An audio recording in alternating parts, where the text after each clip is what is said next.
Congratulations, you're a full stack developer. You know what that means? It means the company hired one person and wrote full stack on the job post so they didn't have to hire four.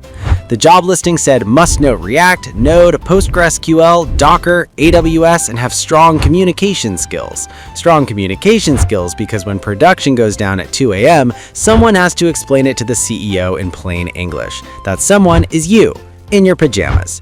Here's what nobody tells you about full stack life. You don't get to go deep on anything. You're a human context switch. 1 minute you're debugging why the button is 3 pixels off in Safari, only Safari obviously, and the next minute you're staring at a Kubernetes error that looks like it was written by a robot having a stroke.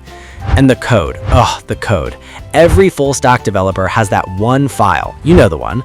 800 lines, no comments, a function called handle stuff, written at 11 p.m. before a sprint demo by you wrote it, you don't remember writing it, it's cursed, you're afraid to touch it, so you just import it and pray.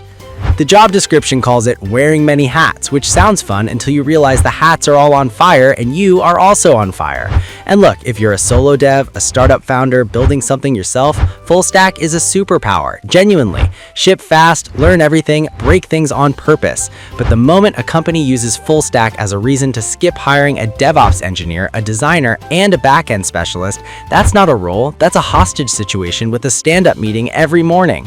Full stack is a tool, a great one. It just shouldn't be your entire personality, your entire team, and your entire therapy bill. Alright, that's my rant. If you felt personally attacked, you're probably a full stack developer. Welcome to the club. We meet every day in the Jira backlog. Smash the like button and subscribe if you enjoyed this.